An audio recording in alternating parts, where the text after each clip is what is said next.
Isaías 45, 22. Na verdade, eu vou usar esse versículo apenas para ser um texto que eu quero usar para falar da Páscoa.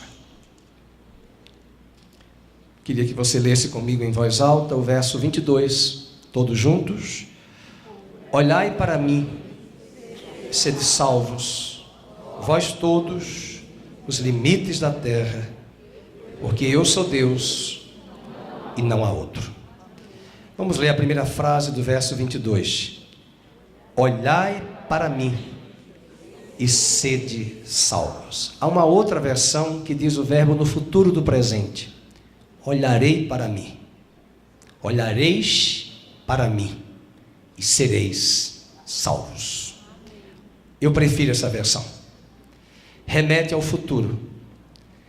Remete ao futuro do que Cristo iria fazer na cruz, para Isaías, que viveu 700 anos antes de Cristo. Olhareis para mim e sereis salvos. Senhor, fala conosco esta manhã de Páscoa.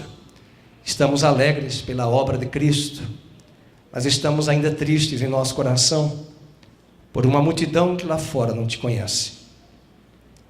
Não estamos felizes apenas por nós.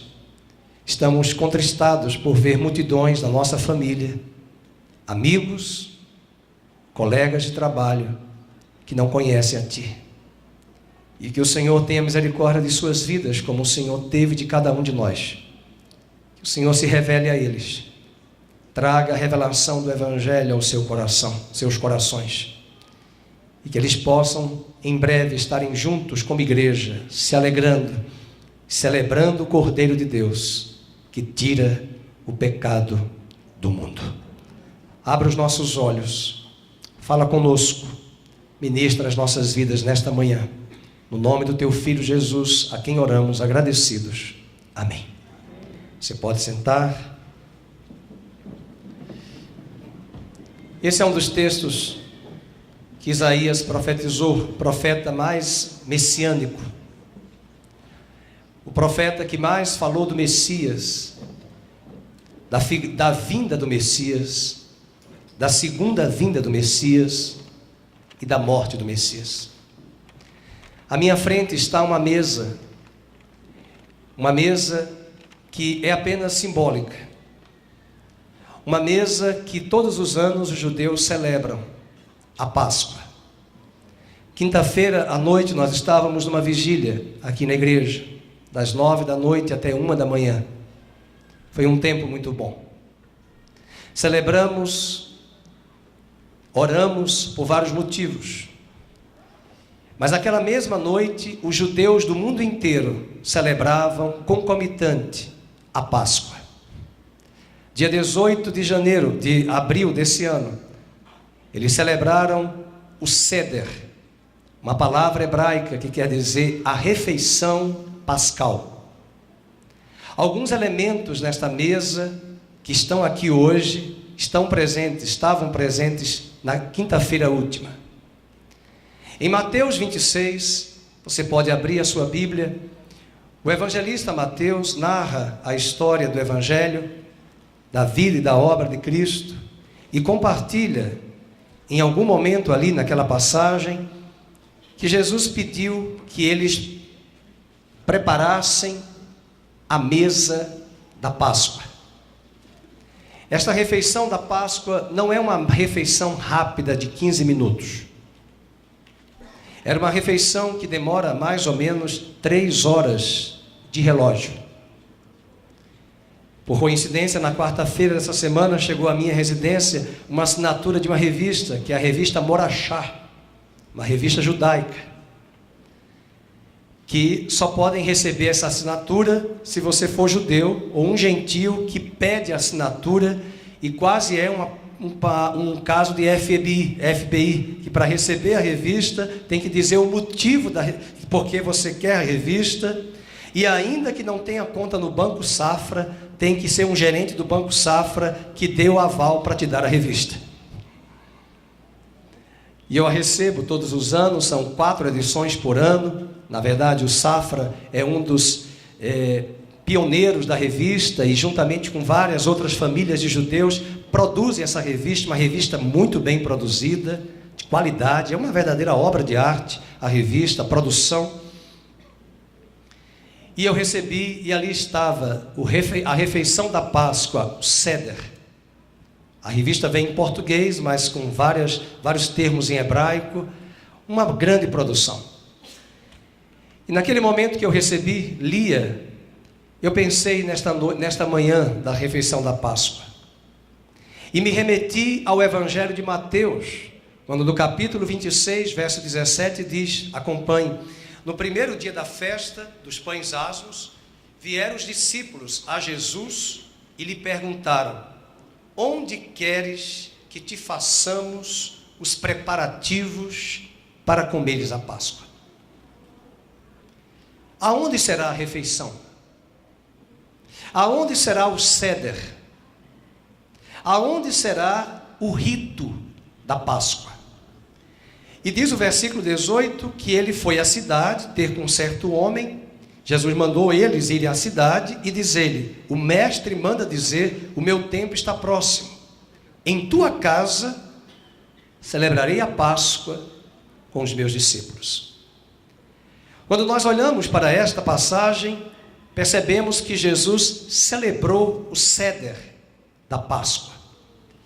Mas o que estava por acontecer naquele dia é que cada um destes elementos que estão aqui, que estavam à mesa, no Seder da Páscoa, era tão somente para olhar para estes elementos e remetê-los a Cristo, para que fôssemos salvos.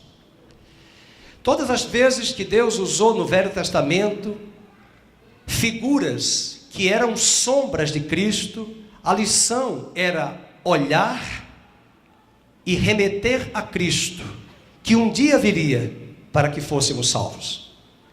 Portanto, vamos abrir as nossas Bíblias no livro de Êxodo, capítulo 12. E o capítulo 12, o rito da Páscoa, instaurada por Moisés, não tem coelho, tem cordeiro. Não tem bacalhau, tem pães asmos. Não tem ovo de chocolate, tem ervas amargas. Olha o chocolate amargo que é o melhor, 70% de cacau no mínimo. É o melhor, né? Nessa geração de vegana, é o melhor. Mas eu quero chamar a atenção de que, eu vou ser rápido hoje, porque a maioria do rebanho já conhece essas aulas, para não ser repetitivo.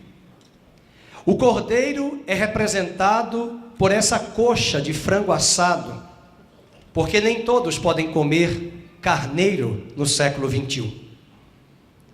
Mas a coxa de frango era colocada, e as crianças, no capítulo 13, didaticamente, o pai de família teria que ensinar as crianças, e as crianças, no capítulo 13 de Êxodo, perguntam aos seus pais: papai, o que é isto? E o pai deve responder: aqui é uma simbologia do braço forte de Deus que nos tirou do Egito e nos transportou para a terra prometida, para que nunca nos esqueçamos que estamos aqui hoje, não por mérito humano, mas por graça divina. O braço do Senhor nos alcançou e nos transformou e nos redimiu. Você está aqui hoje de manhã, você está nos assistindo ao vivo. Eu quero lembrá-lo nessa Páscoa. Páscoa nos remete que foi o braço de Deus que nos escolheu antes da fundação do mundo, nos chamou, nos redimiu, nos resgatou, nos transportou do reino das trevas, do engano, para o reino da luz do Filho do seu amor. Naquela mesma noite de Páscoa, as crianças também vão perguntar aos pais qual a razão de termos na mesa ervas amargas. Particularmente eu gosto de rúcula, de acelga. Eu gosto de algumas ervas, mas é preciso colocar um azeite, um salzinho. A cearense aqui já fez um salzinho, um molho de tomate, para dar um gosto, um sabor. Mas no ceder da Páscoa não há lugar para molhos. No ceder da Páscoa não há lugar para azeite. Você quer comer essas ervas? Você deve colocar junto a esse molho, o patê, que tem uma coloração que lembra os tijolos que eles fizeram do Egito, para construir as cidades armazéns, os celeiros do Egito, que com a mão de obra escrava de Israel, dos descendentes de Abraão, foram eles que construíram as pirâmides, as cidades faraônicas. Numa época que não havia FGTS, CLT, sindicato, carteira, o povo oprimido, escravo, horas trabalhando. E as crianças perguntam: papai, por que nós temos que comer essas ervas misturadas nesse pote de água e sal? Não é azeite nem vinagre, é para inserir, mergulhar essas ervas e comê-las com água e sal. E as crianças que sempre fazem perguntas, criança que não pergunta não é criança. É preciso responder às crianças da forma correta. Incomoda-me ver escolas cristãs celebrando a Páscoa com coelhos. É por isso que os judeus vieram morar em São Paulo, em Nova York, e tiveram que criar suas próprias escolas. Não que seja errado se misturar, não há nenhum problema, mas eles entendem que uma cultura como a nossa, tão mesclada com paganismo, que fala tanto de Páscoa, que remete a coelho, é inadmissível na cabeça de um judeu entender que Páscoa é coelho pondo ovo, até porque coelho é mamífero e não ovíparo. Além disso, as crianças fazem perguntas porque elas questionam e elas querem uma resposta.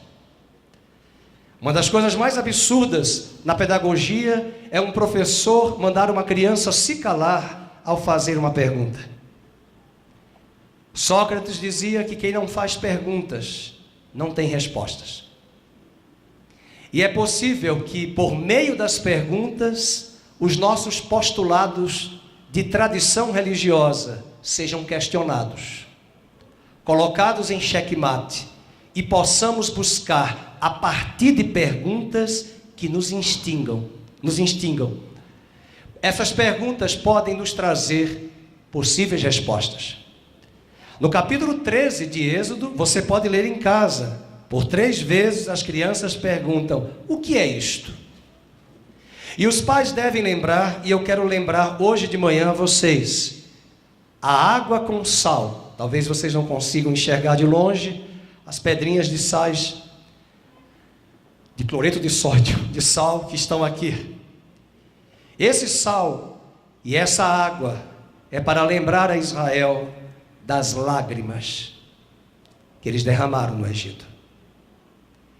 Quando as crianças se apresentaram hoje de manhã, eu pude ver o filho do Roberto e da Nádia, o Miguel, ele tem um irmão que é Gabriel, o Miguel, que estava aqui, e na hora que ele começou a peça, não sei se você remeteu ao seu entendimento imediato o que ele estava fazendo, aonde ele estava? No Getsemane. Getsemane em hebraico significa prensa de azeitona. Esse é um lugar onde os sacos de azeitonas eram levados e eram prensados, moídos, para se extrair o melhor azeite. E Jesus foi moído e ferido pelas nossas transgressões, na Páscoa que ele nos instaurou. Mas a primeira Páscoa, Israel também foi moído, pisado, escravizado.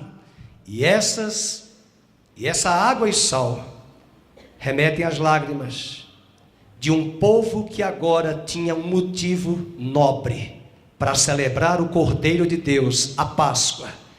E isso nos remete à igreja do mundo contemporâneo. Nós estamos aqui, mas Deus sabe as lágrimas e os bastidores antes do nosso encontro com a maravilhosa graça de Cristo. E hoje você tem motivos para celebrá-lo e adorá-lo, mesmo que as lágrimas ainda se desprendam dos seus olhos e dos meus. Eis o Cordeiro de Deus que nos libertou, que nos transformou e mudou a nossa vida de cinzas em alegria. Naquela mesma noite de Páscoa, eles também celebram o ovo, e talvez aqui está, não celebram, comem do ovo. E talvez esse elemento do ceder é o mais distorcido para o paganismo. A palavra Páscoa em inglês é o nome de uma deusa adorada no mundo pagão. Easter em inglês. Na verdade existem dois termos para Páscoa em inglês. Na Bíblia não tem Easter, é Passover. Mas no inglês comum a palavra é Easter, de uma deusa da fertilidade. E essa deusa da fertilidade era representada pelos pagãos, não a deusa, mas o coelho, por ser um animal mamífero, que não põe ovo. Mas era um animal que dá uma cria 4 vezes ao ano, porque a fêmea do coelho, a cada 3 meses, procria. 4 vezes 3, 12. 4 vezes. Já pensou se vocês, mulheres, procriassem a cada ano? 4 vezes? O missionário falou, dá graça. É graça. Mas na verdade, olhando para o ovo é porque lá no ceder, esse ovo está cozido.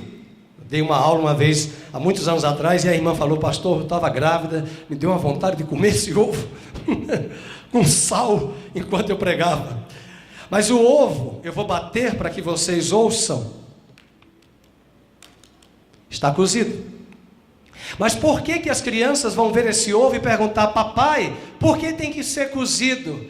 Para lembrar a nós, israelitas, que quanto mais nós éramos provados, tentados, testados por Faraó, mais a nossa descendência se multiplicava e tornou-se forte. Isso mostra que as provações, as lutas, as tentações e todas as adversidades e tribulações que nós enfrentamos, Deus pode redundar todas estas coisas para o nosso bem. Deus pode multiplicar a nossa jornada, Deus pode nos dar força, Deus pode nos dar experiências, maturidade, exemplo, testemunho, através das adversidades.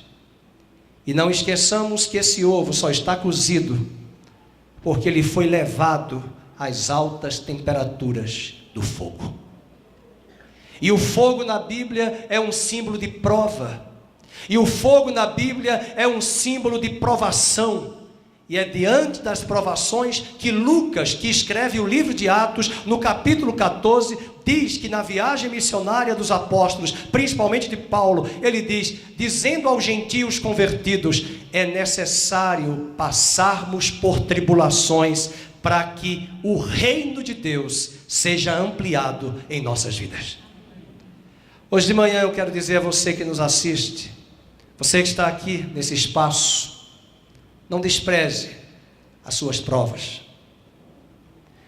Não despreze a sua vida marcada pela amargura, da dor, do sofrimento. Não despreze as lágrimas. Não se esqueça que é o braço forte de Deus que te sustenta, que te põe de pé diariamente. Mas naquela mesma noite também, eles tomavam 5 cálices. E cada cálice que os judeus bebem na Páscoa, comendo as ervas concomitante durante a refeição, é para lembrá-los de 5 verbos e verbos que mostram ações divinas em nossas vidas.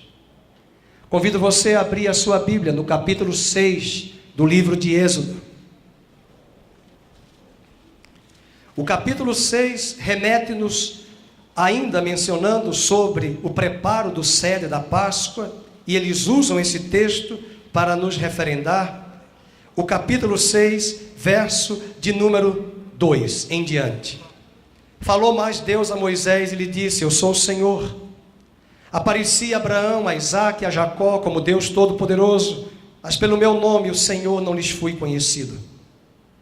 Também estabeleci a minha aliança com eles para dar-lhes a terra de Canaã, a terra em que habitaram como peregrinos. Olha as lágrimas. Ainda ouvi os gemidos dos filhos de Israel. Deus está vendo os seus gemidos. Deus ouviu os gemidos de Jesus no Getsemane. Quando Jesus estava sendo moído no jardim do Getsemane, a Bíblia diz que os anjos de Deus vieram e confortaram-no. E eu tenho uma certeza que o Espírito de Deus deve ter dito a Cristo como homem no jardim do Getsemane: vai valer a pena, porque você colherá após a ressurreição milhares e milhões de filhos para mim. Ontem eu fazia um discipulado de um homem que eu fiz um casamento recente. Pelo casamento nos tornamos amigos. Sua esposa já era crente em Jesus. Mas ontem eu não perdi a oportunidade de tomar toda a manhã e a tarde dando aula para ele no discipulado cristão, explicando para ele a frase mais bonita do Evangelho, que se hoje eu souber que amanhã é o meu último dia de vida na terra, eu vou pregar essa palavra. Jesus foi convidado para estar com os gregos. Os gregos gostavam de sabedoria.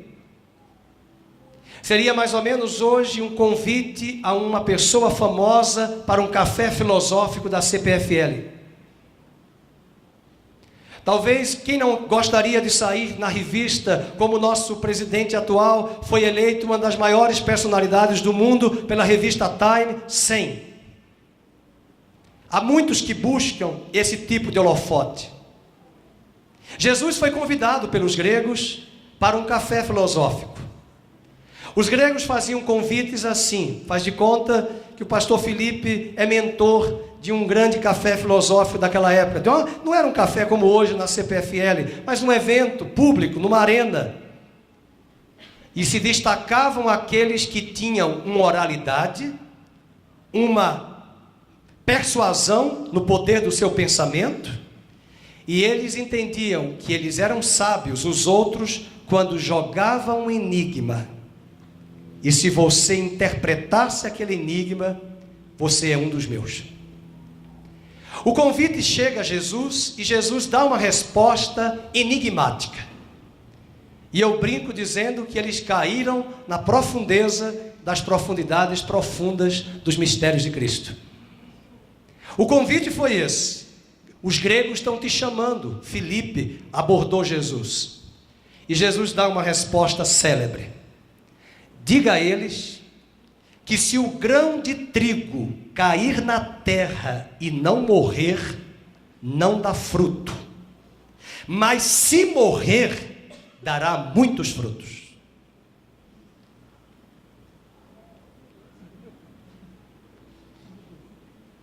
Eu acho que Filipe disse: I did not understand. Eu não sei falar grego, você pede a expressão pastor Filipe para falar, porque eu não sei como é que faz isso em grego.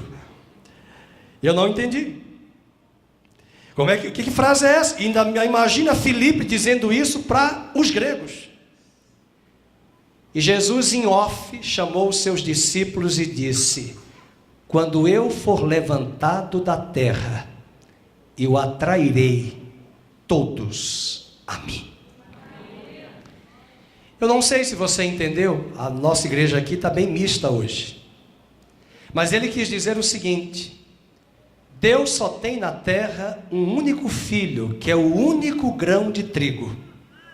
Se ele não morrer, não vai dar fruto.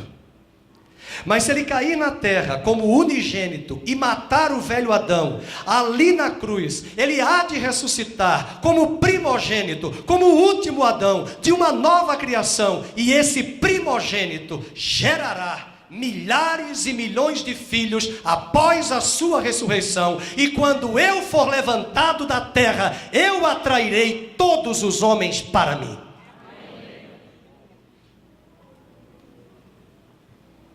Jesus estava se referindo ao tipo de morte que ele teria. Meus queridos, eu tenho muita coisa para dizer. Que valorizemos mais a obra de Cristo na cruz. Porque todas as músicas que eu encontro no Apocalipse, todas elas celebram o Cordeiro de Deus, que morreu por todas as nações.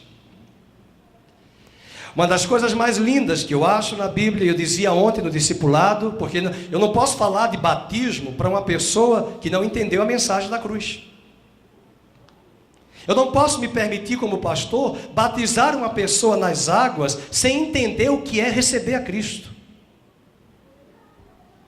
Eu não posso compreender o que aconteceu comigo, que eu me batizei nas águas numa banheira em Campinas e eu só fui entender a mensagem da cruz meses depois.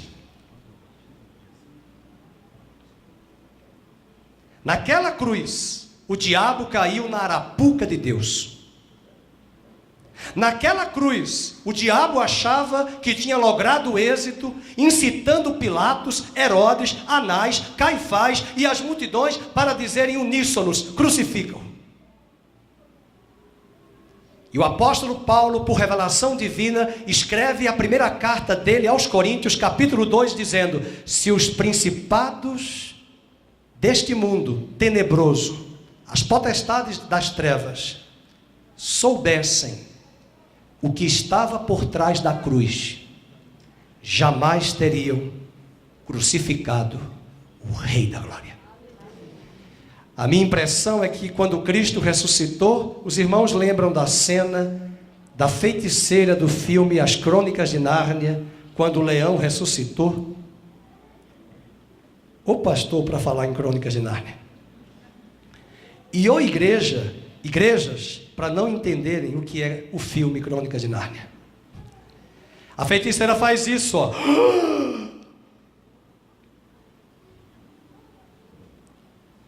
O diabo pensou: eu matei um e gerei milhões. Mas na verdade o que a feiticeira ouviu do leão, que é Cristo, no filme, e o leão disse: está escrito nos anais de Nárnia, que se alguém dos descendentes de Adão não tiver a mancha do pecado, pode dar a sua vida e reassumir o governo e o domínio de Nárnia. Na verdade, quem escreveu o livro foi C.S. Lewis, que era professor de Oxford, de letras, de língua inglesa. Ateu convicto, se converteu a Cristo, escreveu o livro, e como ele era professor de literatura inglesa, colocou na literatura, em Crônicas de Nárnia, a mensagem da cruz. E a feiticeira fica estupefata, porque ela fica boquiaberta, porque ela olha e diz: mas como? Eu caí na arapuca, eu contribuí para redimir Nárnia. Em outras palavras, o diabo estava afirmando: eu contribuí para Deus, como diz o grupo de louvor do Ministério Renascer, o plano perfeito que Deus estabeleceu para salvar todos os homens, dando o seu filho, que nasceu de mulher, sem pecado, para ir à cruz e pagar a nossa dívida. Vamos ver os verbos.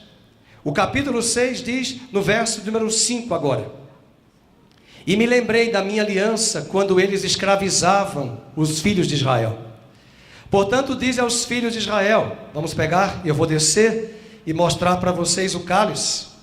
Cada cálice as crianças perguntam e bebem com o pai e a mãe.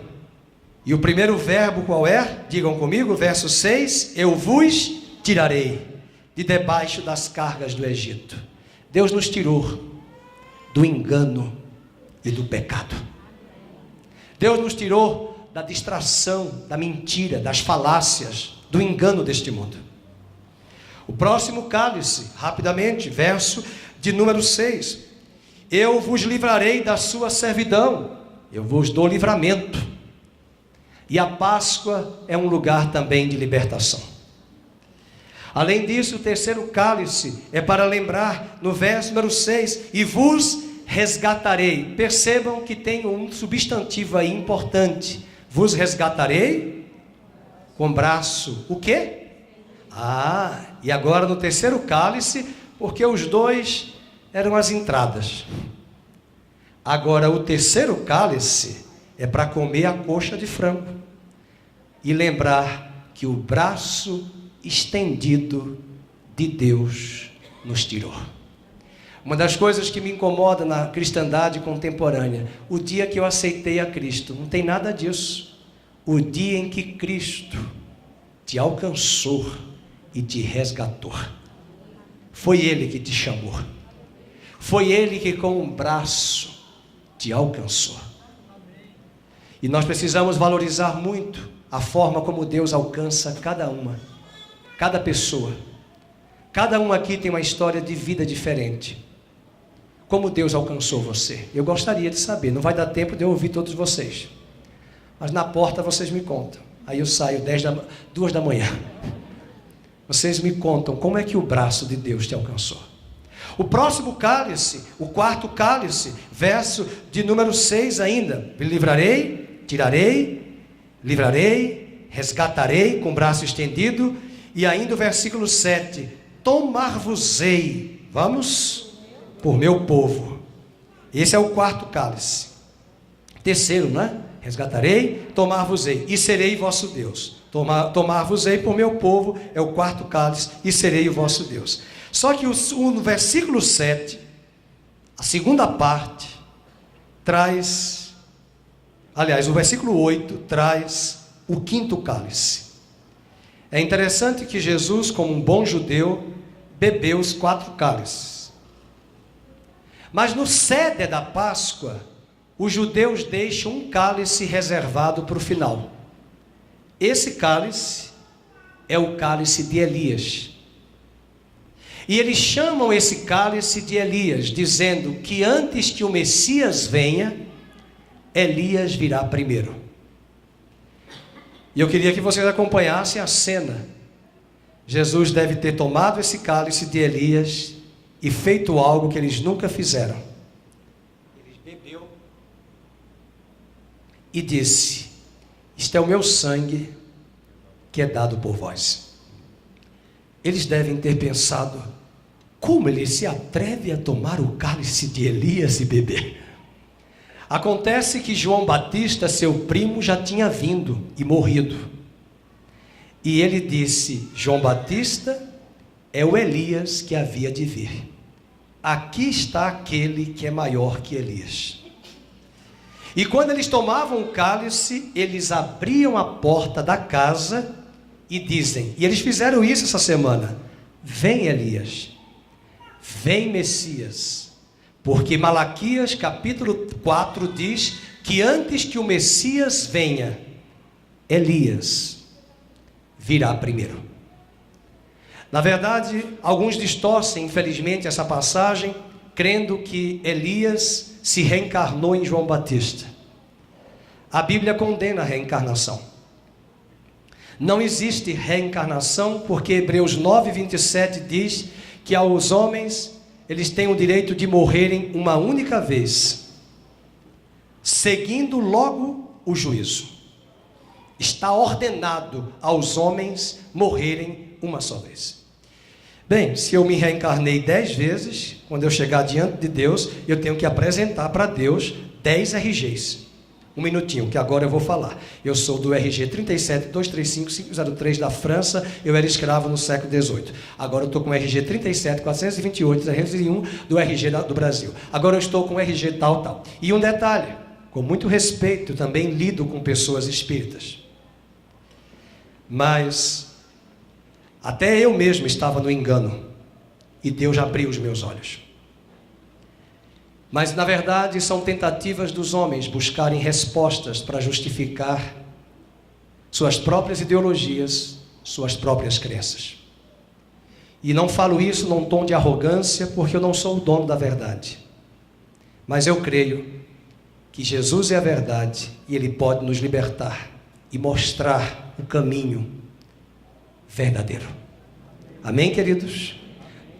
Que saibamos dialogar com as pessoas, que saibamos não condená-las, mas entender que a nossa vida pode ser um testemunho muito mais alto do que o nosso discurso. E para quem não sabe, ou está nos visitando, talvez na minha fala você viu um tom de preconceito. Eu quero explicar que aqui você está olhando para uma pessoa que nunca foi espírita, mas eu já dei aula num centro espírita kardecista para mais de 150 pessoas, 2 anos, estudando a palavra com eles, porque eles queriam estudar a palavra. Nunca toquei nessa doutrina, porque sabia que se eu tocasse, no outro dia eu já estava expulso. Mas eles me chamaram para algo que eu nunca tinha visto. Eles disseram a mim, até hoje eu lembro: nós queremos um pastor que conheça a Bíblia, que nos dê aula de Bíblia, porque nós queremos evangelizar o nosso bairro. Eu falei, então pode, agora eu vou mesmo. Nós vamos evangelizar. E nós estudamos o Evangelho de João, Gênesis, Mateus. E eu lembro até hoje que alguns deles queriam: pastor, vamos estudar Apocalipse. Eu digo, pelo amor de Deus. Mas nós estudamos ali 2 anos a palavra. E foi um tempo muito bom. Já são quase 20 anos passados. Eu encontro algumas dessas pessoas nos mercados, nas ruas de Campinas, e a maioria diz assim: pastor, eu estou na Igreja Batista. Pastor, eu estou na Metodista. Pastor, eu estou na Luterana. Pastor, eu estou na Igreja Assembleia de Deus. O que eu fiz ali? O que Paulo disse: eu plantei, Apolo regou, mas é Deus quem dá o crescimento. Eu não tenho preconceito, até porque meu mestrado foi na área de ciências da religião. Então eu estudei candomblé, umbanda, shintoísmo, animismo, kardecismo, espiritismo, catolicismo, protestantismo e tudo que é ismo da vida. Mas só tem algo que eu posso dizer hoje aqui nessa mesa: que o cristianismo não é uma religião. Ele pode ser religião, e já é, porque ele foi construído em uma instituição de homens. Mas o cristianismo nasceu por um coração de Deus, projeto de enviar o seu Filho, que é Cristo. E todas as religiões têm algo que o cristianismo difere. O cristianismo ainda insiste em fazer isso, mas o verdadeiro cristianismo entende que nenhum homem consegue por si só se auto-redimir e chegar a Deus. E o verdadeiro cristianismo é Deus que se torna homem e desce para resgatar os homens. As religiões é o homem tentando no seu braço chegar a Deus e se auto-redimir. Portanto, tire a palavrinha cristianismo de religião, coloque o mesmo R e diga: cristianismo é relacionamento com Deus. Voltando para o texto, ele diz: eu vos levarei, verso 8, à terra a qual jurei dar a Abraão, a Isaque e a Jacó. Eu vos levarei. E nesse último cálice que Jesus bebeu, ele disse: não mais beberei vocês comigo, este cálice, mas em breve beberemos juntos no reino do meu Pai, para onde eu vou e vou levar vocês. Eu vos levarei. Para Israel, eles iriam para a terra prometida. Para nós vamos para a Nova Jerusalém, a Igreja de Cristo, uma posição espiritual, e nós vamos celebrar hoje à noite, hoje de manhã, nesta manhã de Páscoa, no Ceder, como simbologia do que Cristo fez por nós.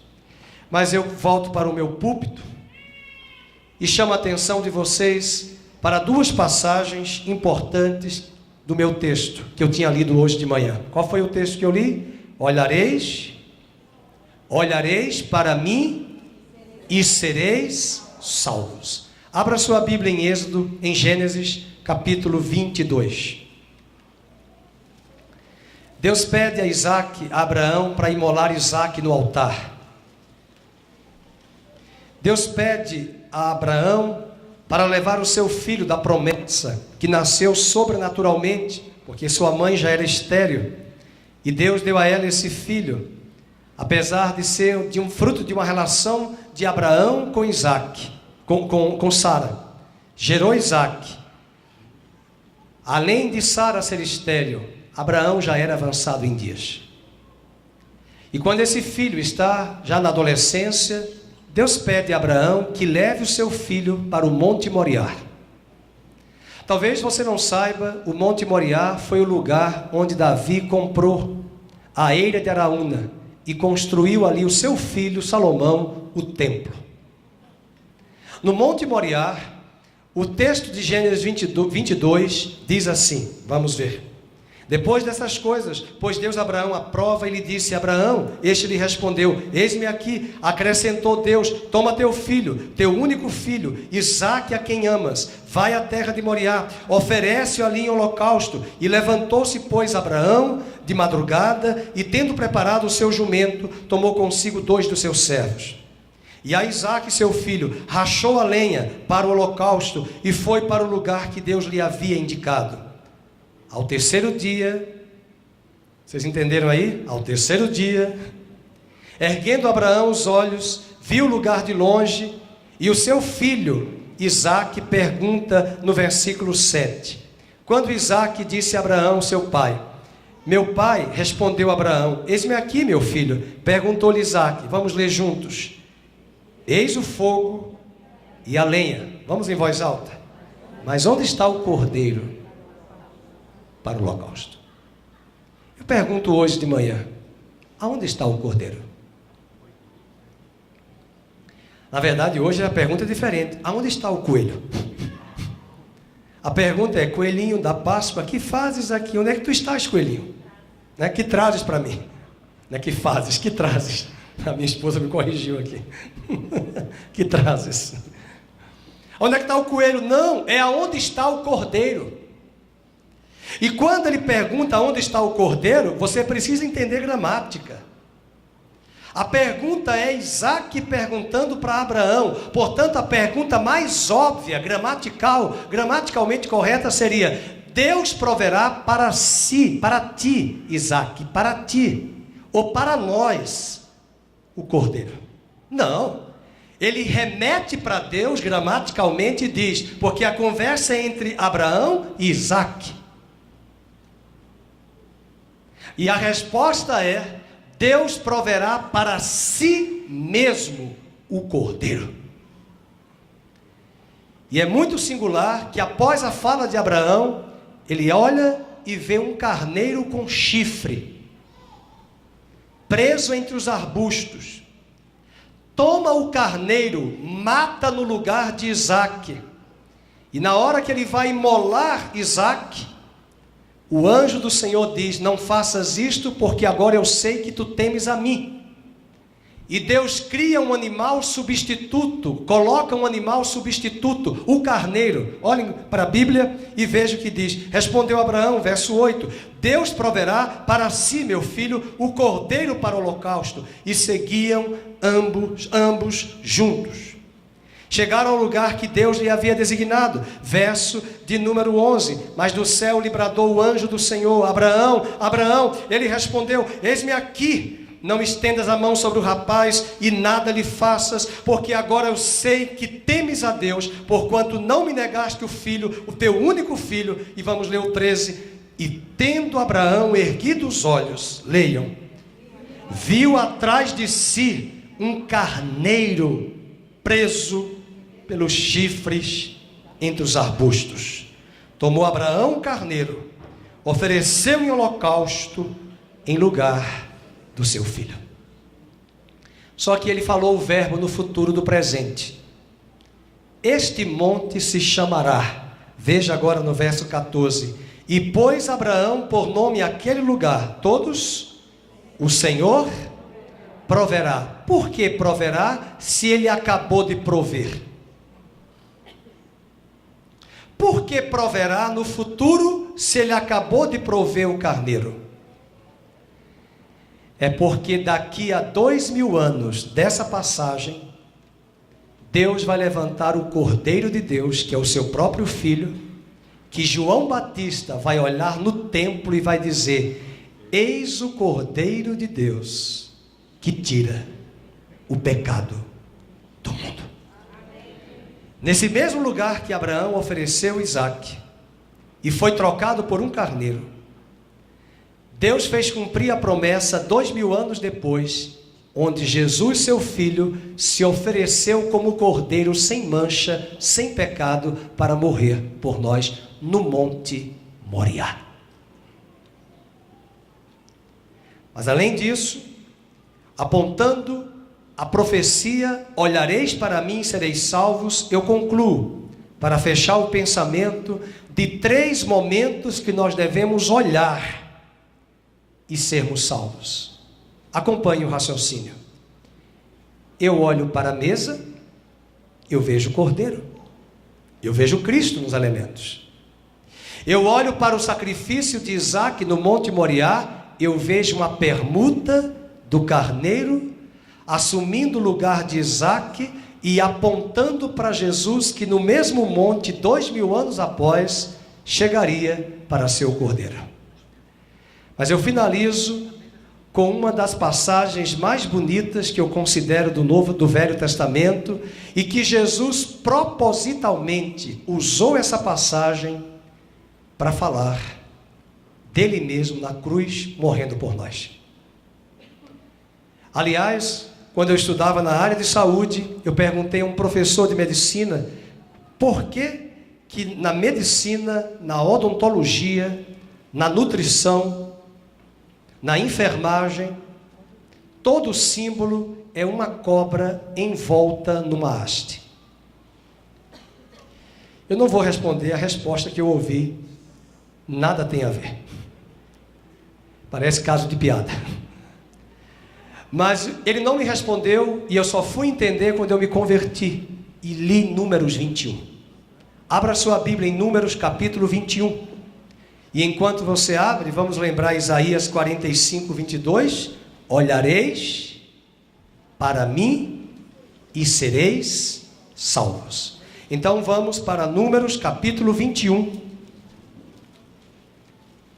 E o capítulo 21 de Números diz: o grande momento em que a serpente de Balaão, a serpente de bronze, foi levantada através de Moisés. Vamos ler essa passagem, verso 4. Então partiram do Monte Ó pelo caminho do Mar Vermelho, a rodear a terra de Edom, porém o povo se tornou impaciente no caminho. E o povo falou contra Deus e contra Moisés: por que nos fizeste subir da terra do Egito? Eles vão murmurar. Versículo 6. Então o Senhor mandou entre o povo serpentes abrasadoras que mordiam o povo, e morreram muitos do povo de Israel. Veio o povo a Moisés e disse, vamos ler juntos: havemos pecado, porque temos falado contra o Senhor e contra ti. Ora ao Senhor que tire de nós as serpentes. Então Moisés orou pelo povo. E qual foi a prescrição divina? Vamos ver, verso 8. Disse o Senhor a Moisés: vamos?